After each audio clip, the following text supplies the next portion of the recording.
Hello, this is Julian with Coffee Reviews, and today we'll be reviewing the Mwiria Mill Wash Process Kenya from Standout Coffee. There's the bottle right there. And Standout, based out of Stockholm, Sweden. And they were a suggestion to us by Oh Boy, Oh Boy, Oh Boy. So shout outs to and thank you to Oh Boy, Oh Boy, Oh Boy for the suggestion. Standout's a coffee roaster that's appeared on this channel on several occasions, including most recently during our 2022 Cafe Box Advent Calendar series. However, I did want to go back and do some full reviews of their coffees, given that they're a roaster that was directly suggested to us. So we'll be discussing several of their coffees over the next few weeks, beginning with this Kenya. This right here is day 65.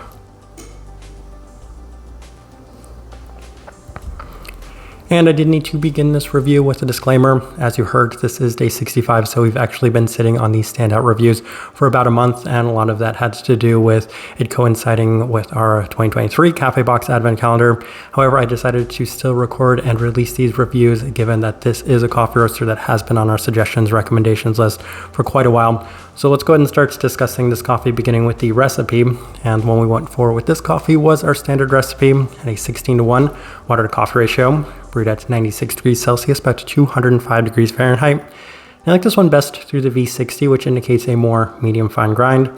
Roast profile for this coffee, it is kind of interesting. With all of these Standout coffees, I was expecting them to be on the lighter side of things, and I don't quite recall my previous experiences with this coffee roaster. However, I was surprised at the development of the coffees that we're going to be discussing from them, beginning with this one right here, as this one was definitely a bit more on the developed side of that medium light in terms of that roast profile. We'll get into that a little later in this review. With all of that out of the way, let's go ahead and start discussing this coffee. Day 14, first impression, and we did opt for the V60, and the cup was classically Kenyan in so many aspects, but for the most part it offered a candied cherry fruit chew as well as a darker stone fruit aspect that was very much in line with the listed plum note that they had. Very bright cup with plenty of acidity, savoriness, but for the most part an overall sweet cup, so it was a pretty nice start for this one.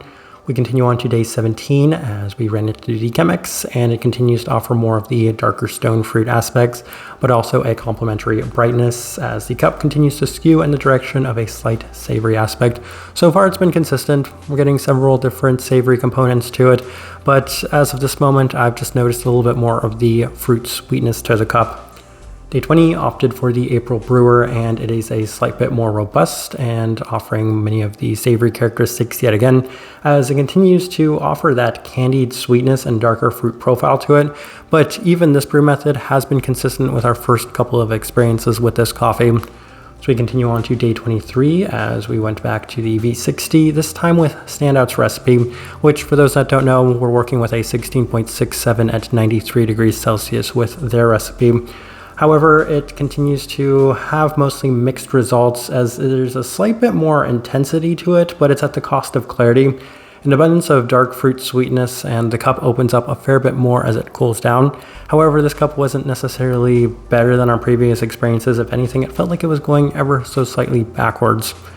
Day 26 opted for the Chemex with Standout's recipe, and the cup is just okay this day as it continues to accentuate the overall intensity with a slight bit more of the dark red cherry, but also a slight wine-like acidity to the cup, which isn't necessarily something that I was looking for in this coffee, as it was a little bit of a surprise given some of the earlier experiences didn't necessarily yield these results.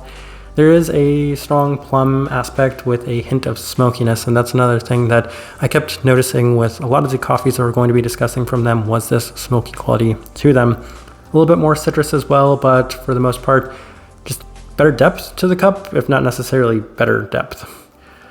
Day 29, back through the V60 with our standard recipe, and it was back to the best it's been, as there's some really nice definition to the dark stone fruit aspects, so the listed plum that they have on here, very well defined on this day. If anything, I could say it's just a little bit more articulated and even more so pronounced than some of the dark berry components to it. Those things were still present, as there's the black cherry fruit chew once again with plenty of the complementary savoriness and brightness to the cup. Pretty consistent, at least relative to some of the earlier experiences, though I've noticed that the adjustments we had made put the cup in one direction, that of course being the intensity, where our standard adjustments kept it in a little bit more dialed back, however, better defined sense. Day 32 through the V60 with the same recipe, and it continues to improve ever so slightly, as this is possibly the best day it's been to this point. It has been consistent throughout with slight improvements, pretty nice definition, darker stone fruit aspects, and sweeter cherry aspect again. Just getting a lot of fruit characteristics to this one. And then day 35, final notes we have. Opted for the Chemex one more time and noticed a fair bit of the smokiness present yet again. It has been to this point with a fair bit of the savory aspects as well, and a slight earthy tone to the cup. So getting some of the undesirable effects of this one on this day.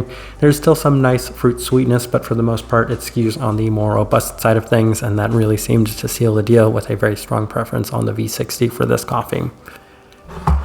Alright, let's go ahead and put up the tasting wheel so you can see what we're getting. And we have quite a few level 4s, so let's go through those real quick. And we'll start with the body level 4. And this right here had even a bit more texture and body to it than I might have expected going into it. For the most part, Kenyan coffees do tend to hover around that level 3 mark. Some of the more heavier bodied ones do go all the way up to that level 4, and that goes to show that this one right here has a little bit more of that heavy body relative to a lot of Kenyan coffees. I've often felt that that's kind of the cap for the way we review our coffees, given that we don't opt for anything in the French press, very few coffees through the AeroPress, so anytime it reaches that level 4, I think it just goes to show how much texture and body there is to a cup. Cleanliness, level 4. That might come as a little bit of a surprise given how much I've been discussing the savory aspects as well as the slightly smoky qualities of this coffee. I just could not take away from the fact that it had a very well-defined plum-like attribute as well as that cherry component to it. So for those reasons, I said it's very well defined. I'll give it that level 4, though I wouldn't necessarily say it's a true level 4, possibly the lower side of the level 4. Finish and acidity, level 4. I'm just going to run through those together, as oftentimes I always say when it comes to a wash process Kenyan coffee, I'm always surprised if neither of those reach that level 4 mark, and both of them feel very warranted and justified at that level 4 mark. Not too much to add to that Kenyan brightness that you would typically expect, very much lingering and present within the finish. Sweetness, level 4. Possibly the best part of this coffee, as the sweetness was very much in that fruit sense, and for that reason I enjoyed a lot of the sweeter aspects that were present within this coffee, most specifically the plum attribute as well as that cherry component to it in a little bit more of a candied sense, so definitely justified there at the level 4 mark. Florality, level 4. And this one right here is a little bit more of that true classic red florality that I experienced from so many Kenyan coffees, and I could say that that was definitely present with that hibiscus-like component to it. Not something that I discussed too much in depth throughout this review, mostly because I think this coffee was a little bit more dominated by those fruit aspects, and we'll discuss those right now, beginning with the berry fruit at that level 4. In addition to that kind of classic Kenyan tart berry brightness, it actually had a little bit more of that darker cherry attribute to it, and for that reason it justified that level 4 mark, as that's mostly where it's highlighting is that dark cherry component to it. Stone fruit, level 4, that's that plum aspect. I was a little curious when I saw that being one of the prominent notes that they had listed on here, though I do have to say it was pretty well defined and articulated within this coffee, so both of those justified at that level 4 mark. Then we'll run through the couple of level 3s we have, beginning with the citrus fruit, level 3. A little bit more of a generic citric quality to this one. I don't necessarily have too much to add to it. It's hardly something that I mentioned throughout our notes that often. And then the caramel, level 3, and yes, it did have a fair bit of those candied aspects, and that's why that caramel scores at that level 3. It's one of the first things I noticed was that candy aspect of this coffee, and something that was pretty persistent throughout this one. Last thing, actually 2 more things we're discussing. The savoriness at that level 2. One of the other notes they have listed on here is a tea note, and I think I was expecting maybe some more tea qualities to it as well as some more of those tomato-like qualities. However, neither of them were overly pronounced, and as a result, I was happier with that being at that level 2 mark, though you are getting hints of those from time to time, as we highlighted in some of our notes. And then the final thing worth discussing is the smokiness at a level 2. Interestingly for me, every time I opted for the Chemex, it was a lot more present, prominent, and pronounced, but I do have to say I'm really surprised by just how much smokiness I'm going to be discussing from these standout coffees that we will be reviewing here in the next few weeks. This one right here had a fair bit of it, but maybe not even necessarily as much as some of the other ones we tried. So as I'm looking at this tasting wheel though, I do think it's a pretty good representation of what I was getting from this coffee. Alright, so my overall thoughts and impressions of this coffee.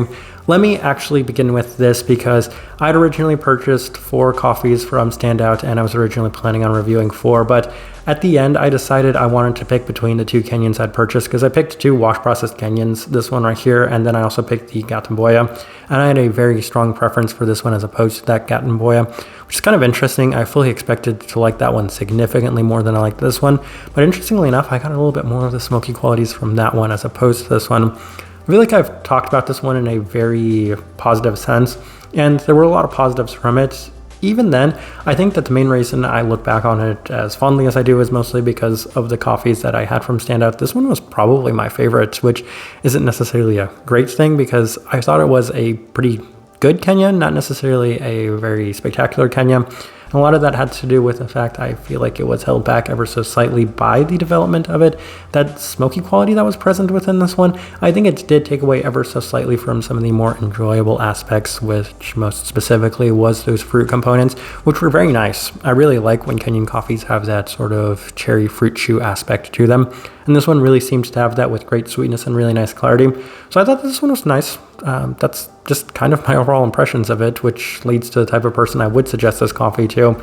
If you really don't mind your Kenyans maybe having a slight bit more development to it, as this one felt like it did, then this is the first place I would start with it, because I've actually said in the past that I don't necessarily enjoy the super light Kenyan coffees as often. For me, they can skew a little bit too much in the acidic tomato direction, whereas this one didn't necessarily have that. So that's why perhaps I enjoyed this more than the average Kenyan coffee. But even then, I think the other things that I would suggest for somebody is the fruit components to it. A lot of the darker fruit aspects, darker plums, darker cherries, those things were in very notable abundance with a great bit of sweetness to complement them, all while offering plenty of the classic Kenyan components, the berries, the brightness, as well as that slight savory aspect to them. I think for the most part, that's the best way I can leave this review. If you by chance had an opportunity to try this coffee, I'd love to know your thoughts and impressions of it as well. If you're enjoying the content, give this video a like, subscribe if you're not already subscribed. This right here is my review of the Mwiria Mill wash processed Kenya from Standout Coffee. Thank you for watching.